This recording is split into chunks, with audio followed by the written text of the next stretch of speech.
नमस्कार, news portal truth news पर आपका स्वागत है। बिहार के अगले पुलिस महानिदेशक के पद पर सरकार किसे चाहती है यह तो स्पष्ट नहीं है, लेकिन नीतीश सरकार की प्राथमिकता सबसे वरिष्ठ आईपीएस को जो बिहार कैडर के हों उन्हें ही डीजीपी के पद पर अब तक आसीन होते देखा गया है। फिलवक्त बिहार में सबसे वरिष्ठ आईपीएस अधिकारी जो बिहार कैडर के हैं वह है अरविंद पांडे, बैच 1988।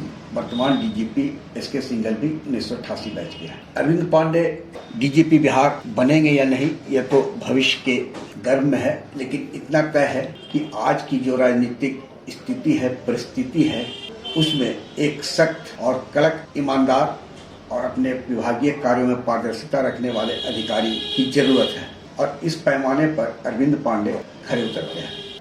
वर्तमान डीजीपी एक जालसाज को पटना उच्च न्यायालय का मुख्य न्यायाधीश समझकर सरसर कहते हैं। फर्जी कॉल पर वे गंभीर आरोप से घिरे आईपीएस को क्लीन चिट देते हैं, विभागीय कार्रवाई से मुक्त कर देते हैं और फिर उसकी पोस्टिंग के लिए भी सिफारिश कर देते हैं। लेकिन बिहार में जो अभी हालात हैं और जो अधिकारी हैं वो कई केंद्रीय प्रतिनियुक्ति पर हैं जो बिहार लौटना नहीं चाहे आज की राजनीतिक परिस्थिति को देखकर, क्योंकि ऐसे अधिकारी जो हैं वे किसी के नहीं सुनते हैं। ऐसे कई अधिकारी अभी केंद्रीय प्रतिनियुक्ति पर हैं। बिहार में भी है, अरविंद पांडे जी भी हैं। अरविंद पांडे वो अधिकारी हैं जब वे मगध में डीआईजी के पद पर आसीन हुए थे तो महज 2-4 दिन ही हुआ था कि वे जा रहे थे तो एक बाहुबली नेता के घर के बाहर कई व्यक्ति राइफल लिए खड़े थे। आज वो मंत्री हैं।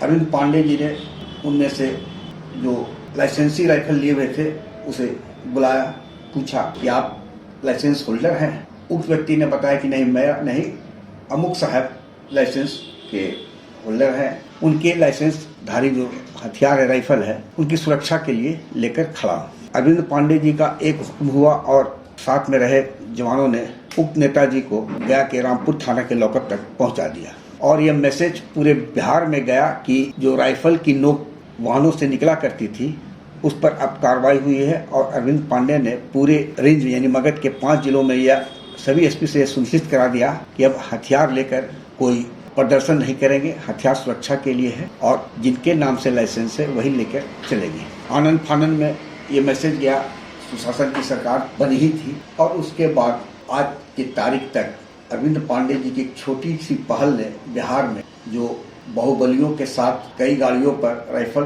शीशे से बाहर रखकर प्रदर्शन हुआ करता था वो बंद हो गया है। फिर ये उस वक्त का एक एनएससी घोटाला हुआ था, उसमें भी अहम भूमिका रही मुकाम पहुंचाने में। अरविंद पांडे के खिलाफ एक लॉबी लगी हुई है प्रशासनिक अधिकारियों, क्योंकि अरविंद पांडे ने जब सहरसा एसपी रहते तत्कालीन डीएम के खिलाफ एफआईआर दर्ज कराया। वह यह था कि सुप्रीम कोर्ट के आदेश पर वो मामला दर्ज हुआ था। बिहार के कई जिलों में उस वक्त भी जो थे लोग जांच हुआ था कि कई फर्जी लाइसेंस नॉर्थ ईस्ट से बना था और उसका सत्यापन करने में जो तत्कालीन जिलाधिकारी रहे होंगे उनकी कुछ त्रुटि रही तकनीकी, उसी पर सुप्रीम कोर्ट के आदेश पर वो एफआईआर हुआ था। बिहार में उन्होंने किया। उसके बाद आईएएस अधिकारियों की जो एक लॉबी है वो अरविंद पांडे जी के खिलाफ हो गई।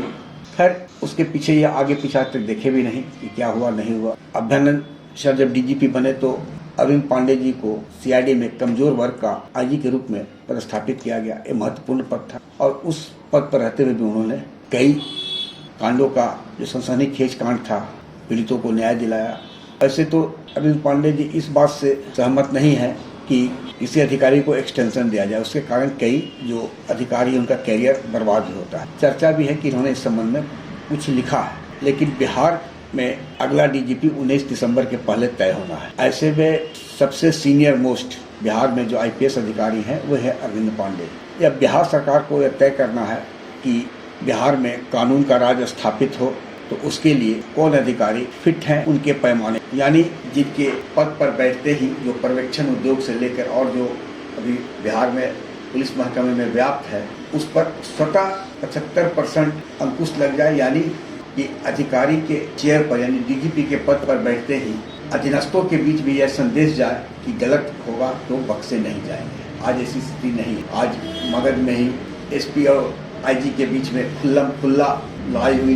परिणति है कि एक पर एफआईआर हो चुकी है, दूसरे पर भी एफआईआर की तैयारी है यदि आज मजबूत डीजीपी या मुख्यालय में कोई अधिकारी होता तो दोनों अधिकारियों को बुलाता, एक बार डांटता, स्थिति सामान्य हो जाती। लेकिन मुख्यालय के स्तर से भी सहमत के खेल में किसी का विरोध और किसी को संरक्षण देने से स्थिति आज बिहार पुलिस की भदपीटी है। और पूरे देश में बिहार कैडर के जो IPS हैं उनके बैचमेट ये पूछते हैं कि आप बिहार में क्या हो रहा है। बिहार में आज एक IPS अधिकारी फरार हो, ऐसी क्यों परिस्थिति आई?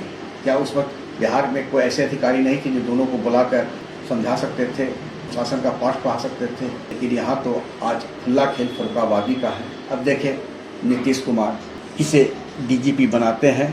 एक उदाहरण है, जब बिहार में हाई कोर्ट की टिप्पणी जंगल राज की थी तो उस वक्त मुख्यमंत्री के पद पर आसीन होते ही 1977 बैच के IPS अधिकारी अभ्यानंद जी को ADG हेडक्वार्टर बनाया गया और DGP आशीष रंजन सिन्हा कंटिन्यू कर गए। लेकिन तब जो जलवा ADG अभ्यानंद का था अधीनस्थों के बीच, वो DGP का नहीं था। और कानून का राज कैसे स्थापित होता है वो अभ्यानंद ने दिखाया भी, चाहे स्पिरिट ट्रायल हो, आर्म्स एक्ट के मामले में सुनवाई हो, सैप है, कई ऐसे चीज हुई।